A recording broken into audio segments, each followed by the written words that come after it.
সুপারিশক মান্তু ঘোষ। আমি এবার মান্তু ঘোষকে ডেকে নেব মঞ্চে।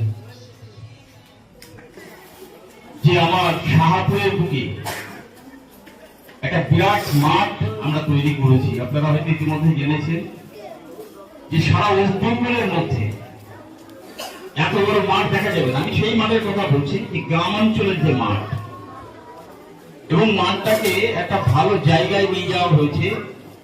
আগামী দিন সিএবি পরিচালিত অনেক টুর্নামেন্ট গত বছরে হয়েছে, এবারও হচ্ছে। Cricket, football, cricket coaching camp চলছে।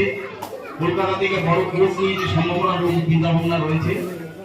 পাশাপাশি আমি এই সবাইকে বলবো যে আর একটা তাইকোয়ান্ডো ক্লাব ওখানে যেন প্রতিষ্ঠিত করা যায়।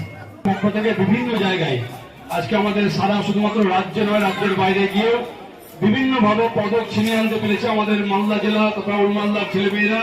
এবং এই তাইকোয়ান্ডো ক্লাবের যারা কর্তৃপক্ষ আছেন তাদেরকে অনেক অনেক ধন্যবাদ জানাচ্ছি যে আপনারা আমাদের ছেলেমেয়েদের প্রতিভাকে সারা ভারতবর্ষের মধ্যে তুলে ধরার চেষ্টা করছে। এবং সেইখান থেকে আমরা মালদা জেলার মানুষ আমরা গর্বিত বোধ করছি যে সেইখান থেকে আমরা বিভিন্ন ভাবে পদক আমরা ছিনিয়ে নিয়ে আসতে পারছি মালদার ক্ষেত্রে। সকলকে অনেক অনেক ধন্যবাদ। আগামী দিনে অনেক অনেক এগিয়ে যাক, এটা আমার অনেক শুভকামনা। আর বলছি, এই ক্লাবের এই ফেসবুকে দেখতে পাই যে এই ক্লাবের আমাদের যে ওল্ডমালদার যে বাচ্চারা, সেই অনুষ্ঠানে আজকে সঞ্চালক ভাই কৃষ্ণা ভাস্কর এই সংগঠনের উদ্যোগ। একটা হলো তার বাঙালি কথা হলো মার্শাল আর্ট, মানে নিজেকে প্রতিষ্ঠিত করার জন্য এটি একটি আলাদা উপায়। মালদা তাইকোন্ডো ক্লাবে কালার বেল্ট এক্সাম অর্গানাইজ করা হয়েছিল।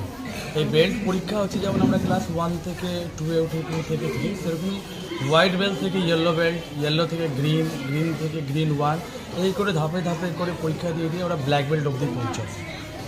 এই উদ্দেশ্য নিয়ে আজকে আমাদের পরীক্ষাটা অর্গানাইজ করা হয়েছিল। প্রায় 70খানা বাচ্চা আজকে এই পরীক্ষা যোগদান করেছে।